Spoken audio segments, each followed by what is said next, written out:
on Fox News Sunday. And hello again from Fox News in Washington. Well, as most of you know, 6 weeks ago, we started something called the Obama Watch. The amount of time that had passed since the senator promised me he would come on Fox News Sunday.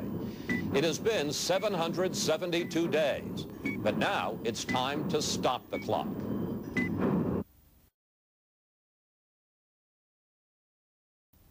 Yesterday, we traveled to Indiana for an exclusive Choosing the President interview with the frontrunner for the Democratic nomination. Senator Obama, welcome to Fox News Sunday. Thank you for having me. Long time no see. Well, you know, it takes me about 772 days to prepare for these questions. So among white union households, Clinton beat you 72% to 28%. Among white Catholics, again, same margin, 72% to 28%. Senator, why are you having such trouble convincing white working class voters that you're their guy?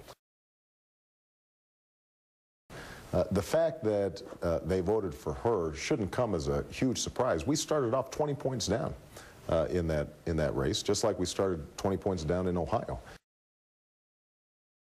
You come off as a former law professor who talks about transforming politics when the lunch bucket crowd really wants to know what you're going to do for them. Bob Herbert, columnist for the New York Times, happens to be a black man, says that Hillary Clinton seems tougher than you do.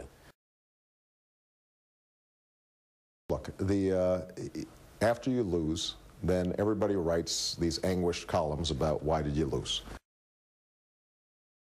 You see yourself among these groups losing 70% to 30%.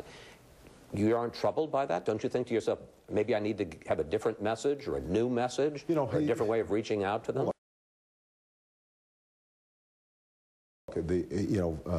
What we've done has been successful throughout. I mean, it's not like I've been winning in states that only have either black voters or Chablis drinking, limousine liberals. Isn't there still a racial divide in this country that is going to make it very hard for you to get elected president? James Clyburn, one of the top African-American politicians in this country, said this week that blacks are furious with Bill Clinton for playing the race card. Lumping in with Jesse Jackson. I wasn't sure whether I was even going to ask you about your former pastor, Jeremiah Wright. Question. Do you think that Reverend Wright is just the victim here? No, I think that people were legitimately offended by some of the comments that he had made in the past. The fact that he's my former pastor, I think, makes it a legitimate political issue. By the way, in your speech on race, you said that while you hadn't heard these remarks that have been public, that you had heard controversial remarks from the pulpit. But you've never said what those were. Well, I didn't have any particular examples. I mean, can you tell?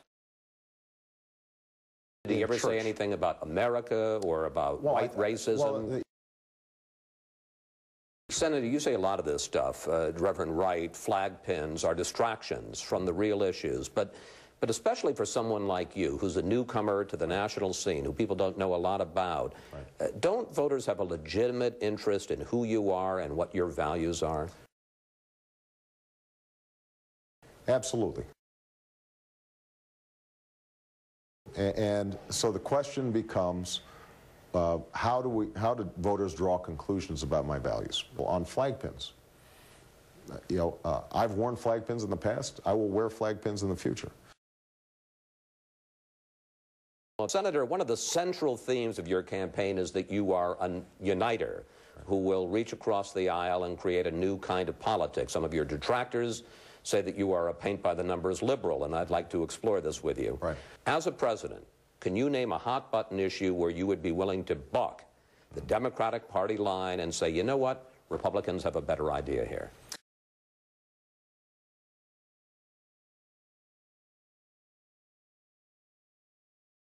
Well, I think there are a whole host of areas where Republicans, in some cases, may have a better idea.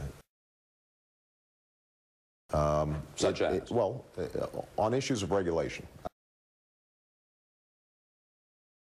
And I voted for a tort reform measure that was fiercely opposed by the trial lawyers. I got attacked pretty hard from the left during that the Roberts, John Roberts nomination. Although I voted against him, I strongly defended some of my colleagues who had voted for him on the Daily Kos and was fiercely attacked.